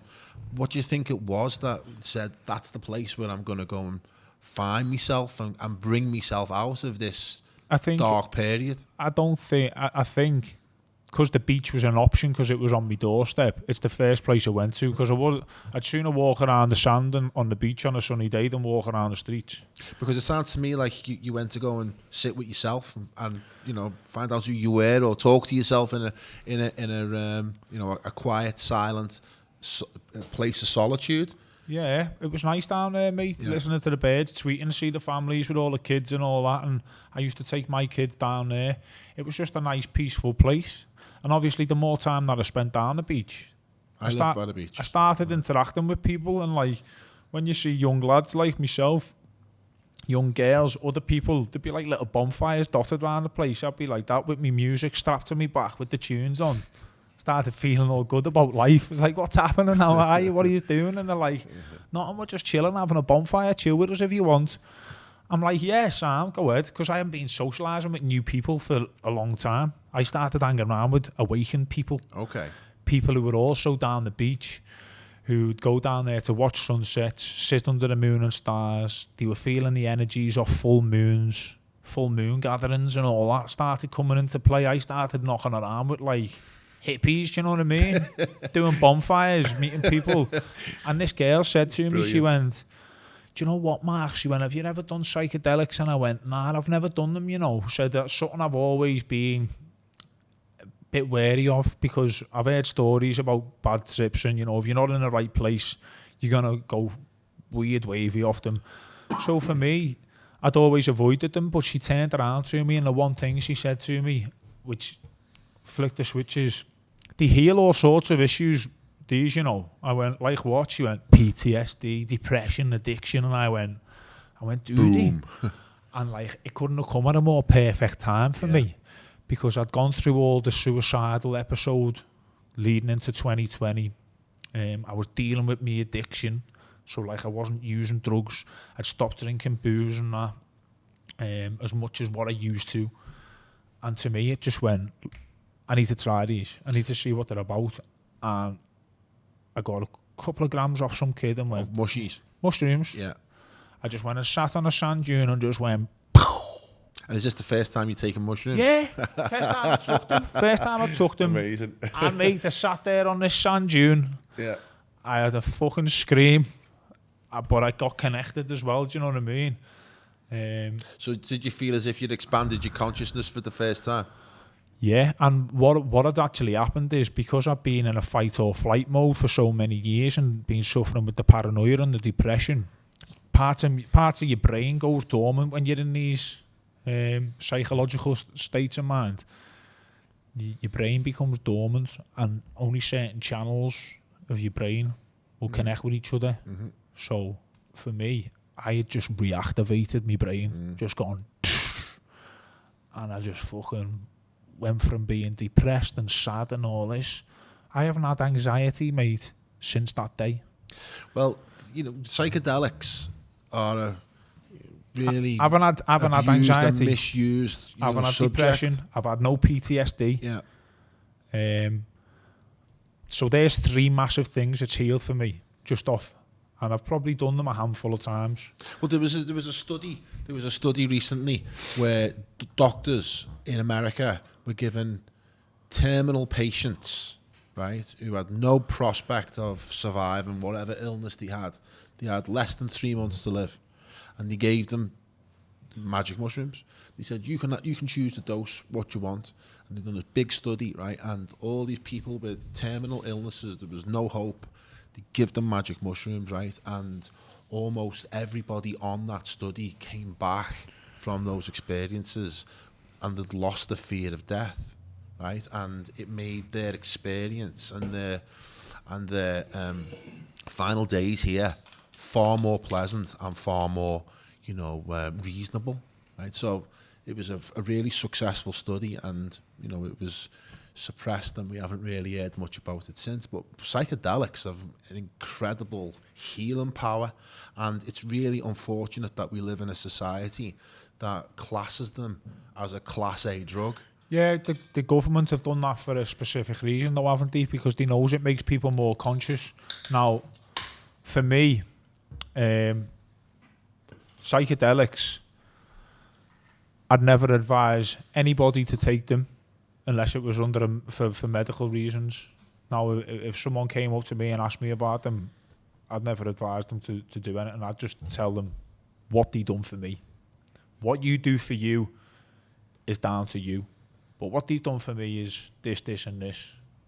So, however you want to take it, that's your decision. Do you know what I mean? Yeah, you know, I wouldn't worry about that. It's you know, that people make their own decisions in life and they've got to be responsible for what they do. You know, but I think psychedelics definitely have been demonized, right, 100%, and we're discovering now through books like Breaking Open the Head by Daniel Pinchbeck. It was written in 2002, and he popularized and brought to the attention of Western culture, you know, ayahuasca, iboga, DMT, mescaline, all these, you know, fantastic psychedelic substances that are a gift from nature.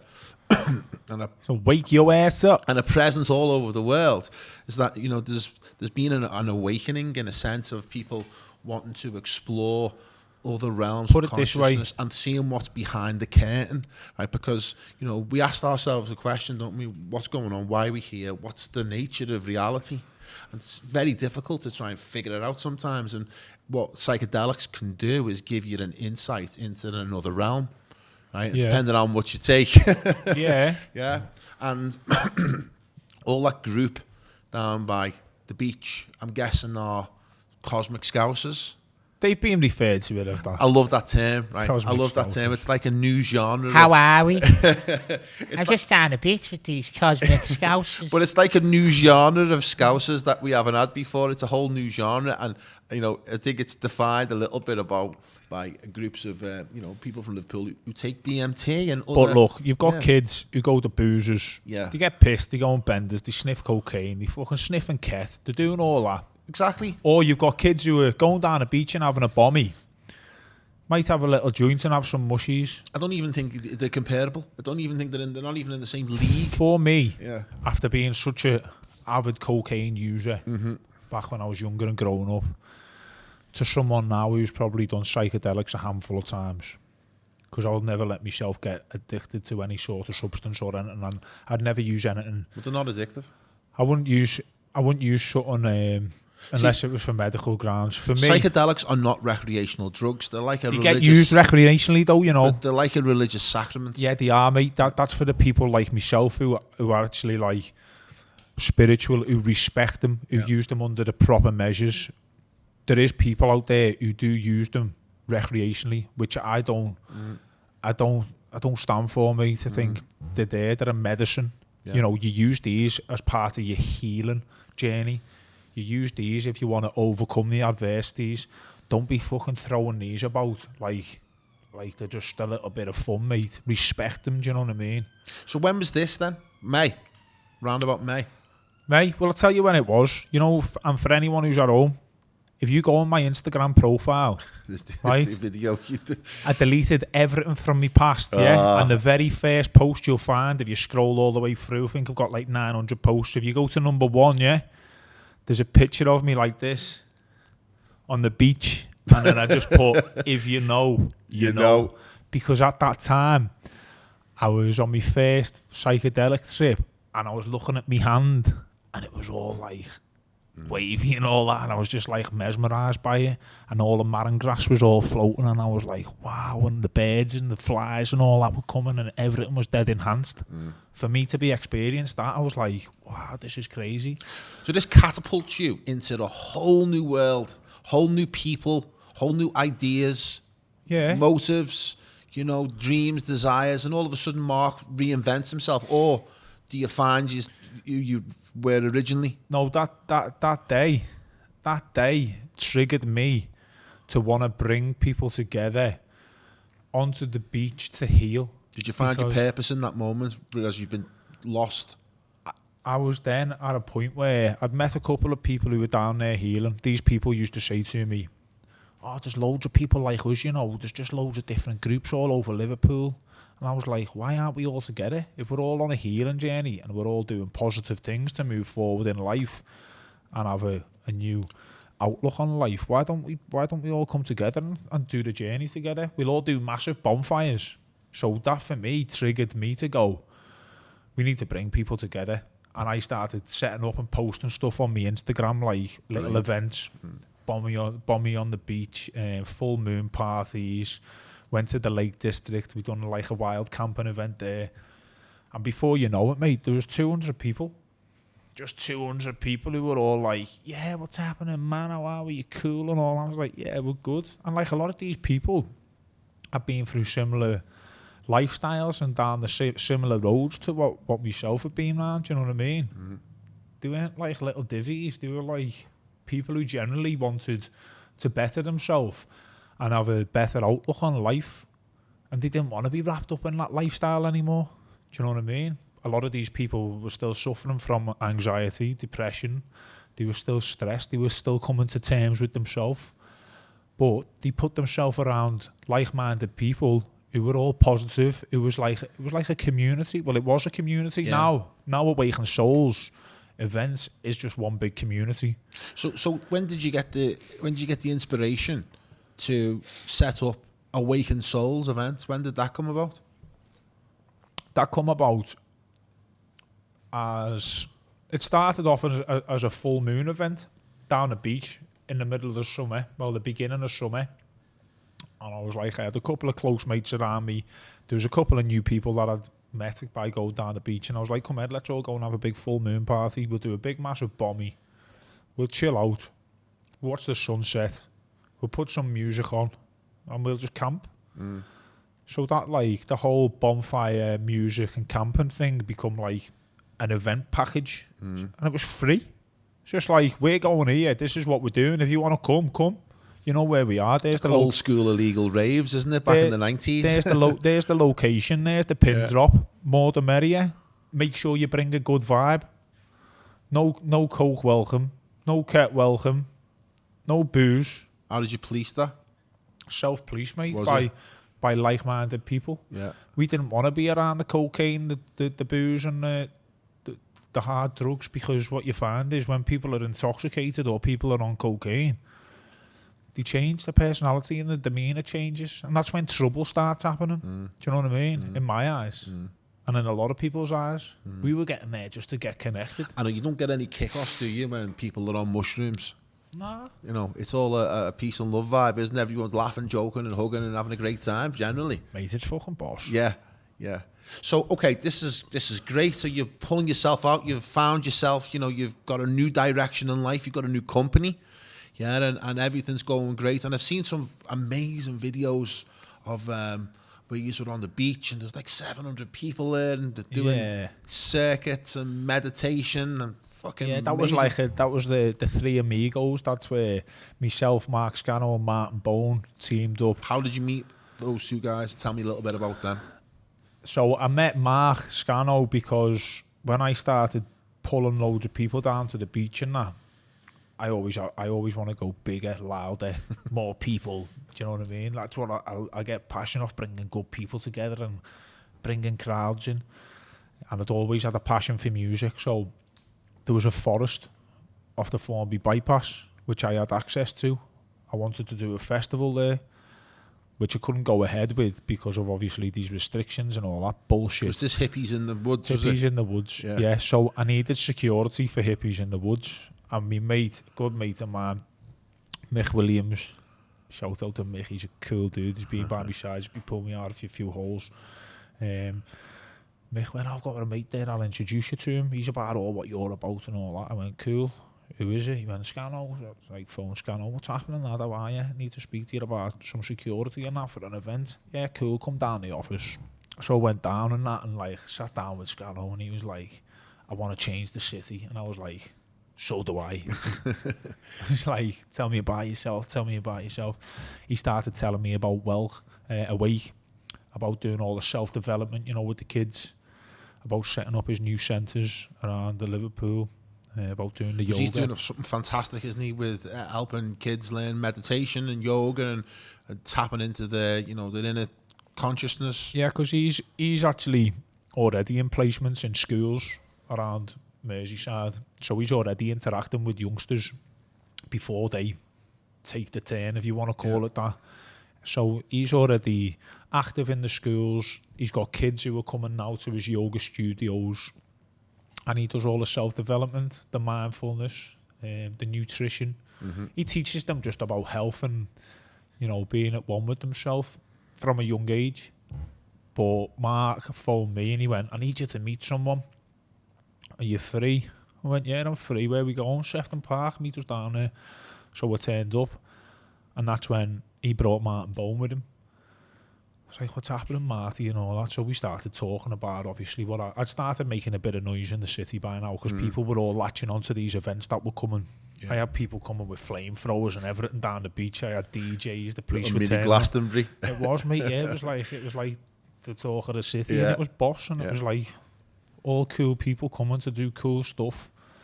The police had tried to shut us down.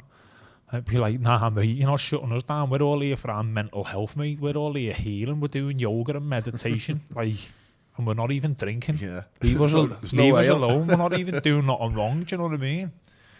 So, we had that little bit of beef with the police for a bit. they were knocking on the door and all that, and then nothing happened. But when I met Mark and Martin, that's when we started talking about, go on, what can we do then? What can we do together to help the city? Do you know what I mean? So Mark had a wake that was coming up. Martin Bone had Planet Yoga, and I had Awaken Souls events. So Martin Bone, he's like a meditation, yoga. He's the Scouse guru, isn't he? Right, okay, yeah. I've done a couple of courses with him. Yeah. And to be honest, he's unbelievable. Like, he changes lives. He gets people in to Planet Yoga, and he does all the mindful stuff with them. He teaches them about meditation and connecting with yourself, and overcoming adversities. He's got a lot of coping mechanisms. He's got a lot of different structured courses for different things in place, what people can go and do. And I've done them, and I've done one and then done some other stuff with him, like one-to-one stuff. But he's a powerful inner, I don't know what's the word. He's a guru, and he's just. So there was a fusion that was created between the three of you there, and then what was the brainchild of that? What came out of that? Well, Martin Bone, the first time I went and done anything with Martin Bone, we were jumping in the Albert Dock of a morning. He invited me, he went, we're going to jump in the Albert Dock on Thursday or whatever it was, 6 o'clock. I was like, oh, sound. And I went down and I went, wow, there's like 25 people, 30 people there. And because I was bringing in the big numbers for the beach events and the Sefton Park and stuff, I went, mate, we could get loads of people here, you know, I'll put it on my platform. I was like, all right, sound. So the next week, I'd put it on my platform. We went to Crosby Beach. About 150 people turned up. For the first event. And then after that, it was like, we'll be back next week. And then it was like 300 people. And then we ended up in 5 weeks. I think we had like 700-800 people down there. Where were they coming from? Was this people who were desperate because they were in lockdown and this was a way to express themselves, or to to escape the imprisonment that they've been put under? I think there was a big cry out for active support at this point in the city. 750 people is a lot of people to be going down to a beach look, event. we had people coming at 5 down in the from morning. Burnley and Manchester and Leeds. There was people coming down from other cities. We were coming down the beach. We had the generator. We had the decks. Louis Goodbeard jump out of the van and all that. He'd start like knocking out tunes. Mark would do the circuit. Martin would be there. We'd do a big massive group meditation or breathing exercise, and then we'd all go and do a big swim. We'd all just strip off and run into the sea, and that was it, mate. We'd be back on the beach, we'd dry off, and then people would go to work, and it was called the ultimate morning, and it was the ultimate morning, and basically saving lives. And why is this stopped? Because of the council, mate. The council just went, nah, you can't do that. It's not safe. And what was the reason? Social distancing, people going in the... But so can you on the beach? Social distancing, the risk factor about people going swimming in the sea.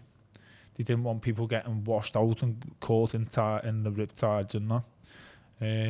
But and then the COVID, the whole COVID aspect of things. Do you think they were just trying to stop people having fun? I mean, that sounds ridiculous. What, you can't go to the beach?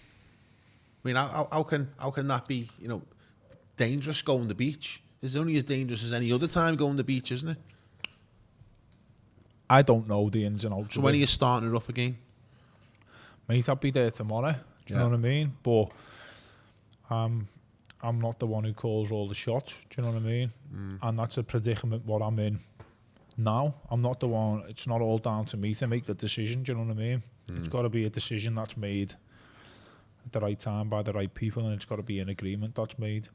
Now they've put in measures that have said, like, if you come back with a proper risk assessment and the health and safety issues are all underlined, there's a possibility that it could get up and running. I know all the residents around there were kicking off because there would be 700 cars turning up, mate, at early in the morning, and the tunes are going boom, boom, boom. Do you know what I mean?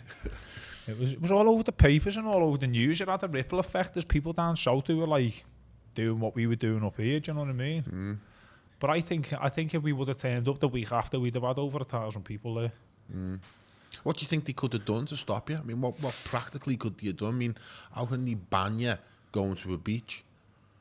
I mean, what was it? Were they threatening you with fines? Was Awaken Soul the organizer? I mean, who was the one in the final line? No, it was like a trio. I weren't dealing. I never dealt with the council on that event. Okay. I didn't deal with them. It went down to me to call the shots, the yes or the no, and it wasn't under an Awaken that's Souls the height of event totalitarianism, isn't it? The height of it is that you can't go to the beach.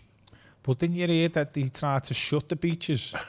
Mate, I'm telling you, when we went and done a litter pick, when all the firms were turning up in the summer, obviously barbecues, everyone's having a bevy, families coming down and all that. They were leaving shit everywhere.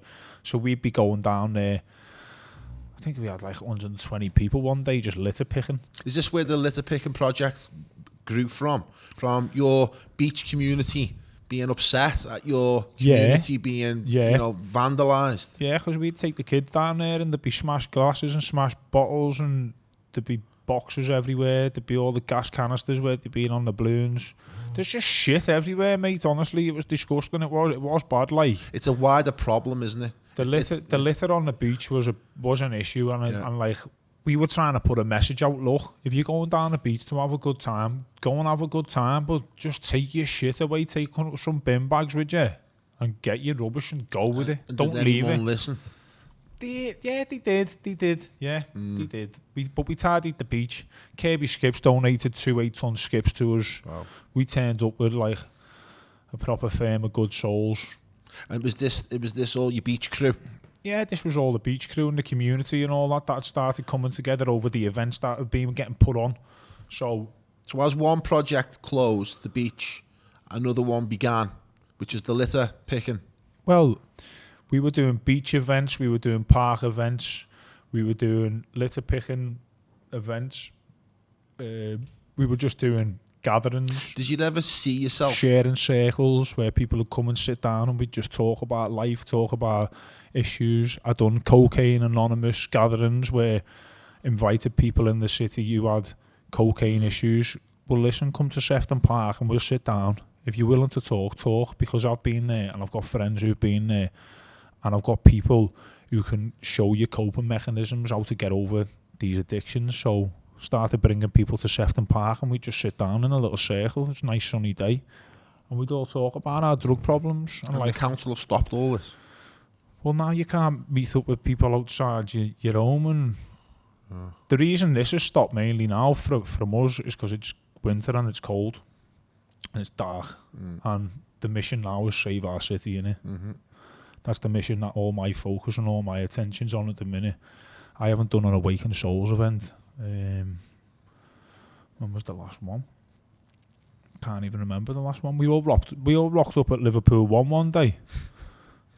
200 of us at Liverpool 1, mate, and they tried to kick us out of there, saying like we couldn't stay in the Shavas Park, and we were like, mate, we're not moving. We're all healing. We're doing yoga and meditation. doing yoga and meditation. Then we're going. I was like, we're not partying, we're not drinking. I was like, we're just healing. Do you know what I mean? And we got away with it. They couldn't move us. They tried to move us, and we refused to move. And we stayed, and we just done our healing. Packed up and bailed. We bought a few gazebos and that, so anywhere we went, we just throw the gazebos up. We get all the sound healing instruments out and just start knocking a few frequencies through people. Done a big event down at the Figurehead, outside the Liver buildings. We done the Liverpool litter pick, after Liverpool won. And the Figurehead got absolutely trashed. We rocked up there like 7 o'clock in the morning, 50 of us. And just cleared up all the Figurehead. That was a big operation. Yeah, I've seen that. I've seen the pictures of you doing that on your Instagram. But I remember it after the event. It was a bit of a mad night, wasn't it? But I'm a little bit like, well, what do you expect of thousands of football fans coming to a place like that, getting smashed? I mean, we won the league, mate. I know. Do you know what I mean? It's not going to happen, and it's crazy to think that people would do that. It's like, and if they go to a festival, are they going to pick the cans up? No. And I actually said that. I had an interview on the radio, and I went, look, I said, any city, mate, that wins the league, that's going to happen. I said, but instead of shedding a negative light on the mess that was It left. got cleaned. I said, we turned up and Yeah. cleaned it all up, mate, Yeah. and that's it, and that's how it should be left. Yeah. Just go, look, Defo. they made the mess, and they tidied up after themselves, Defo. and that was that. It went down well. It was sound. Okay then. Thanks for sharing that with me. I appreciate that. What does the future hold, Mark? I mean, where are we at? Where are we going? What are your thoughts on what's So, next?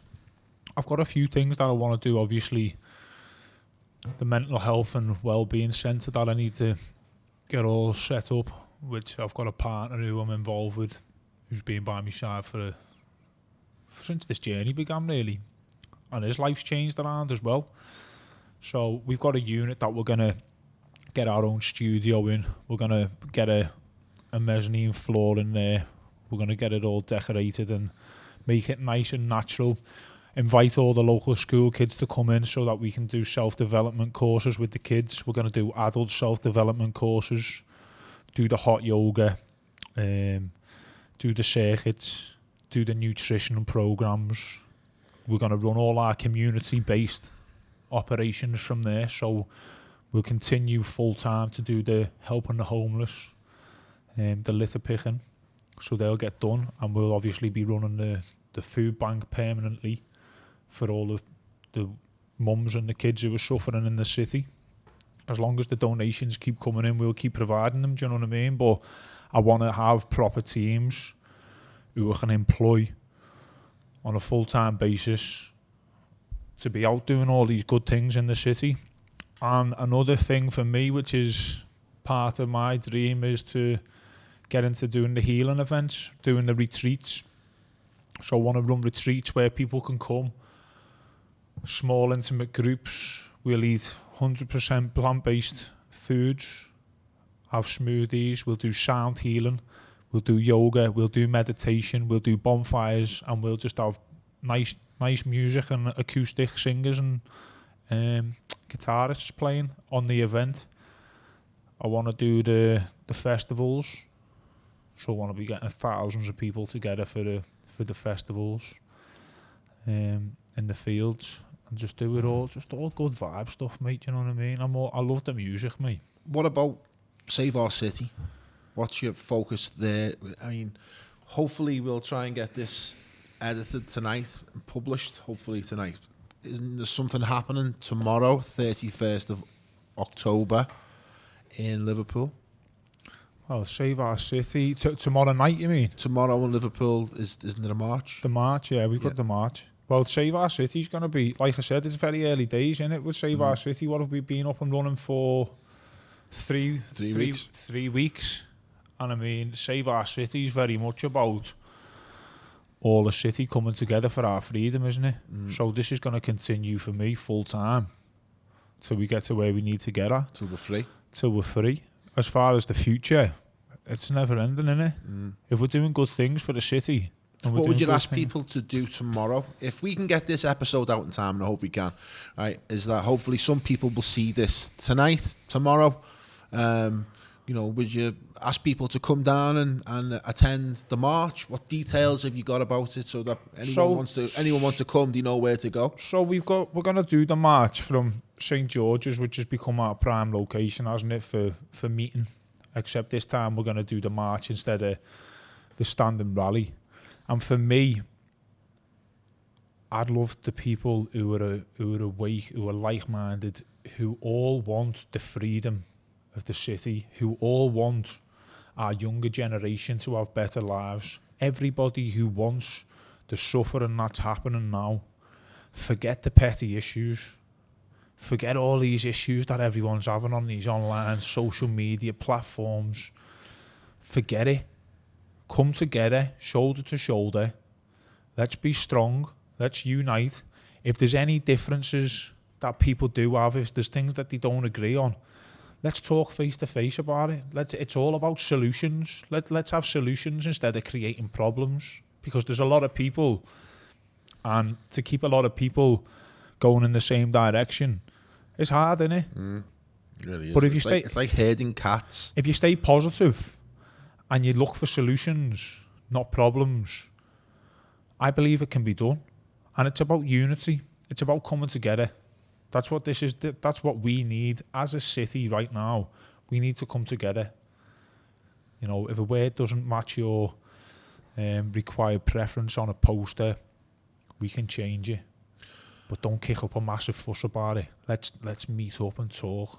You know, I want what's best for the city. I want what's best for the people. So do you. So there's a lot of other people out there. And that's the bottom line, mate. I couldn't agree more with you, Mark, and it's been an absolute pleasure to chat to you. I've fully enjoyed it, and it's been great to hook up with you recently, and long may it continue. Thanks for coming on, mate. I appreciate Eating it. cool cats every week. Yeah, that's right. Okay. Boss. Cheers. Oh, if anyone wants to find you, where can they find your work? Art on a Mission MC on Instagram. Awaken Souls events on Facebook. Or Save Our City, Mark Cowell. Fantastic. Mark, I'll Cool. see you tomorrow. Boss, brother. Peace out.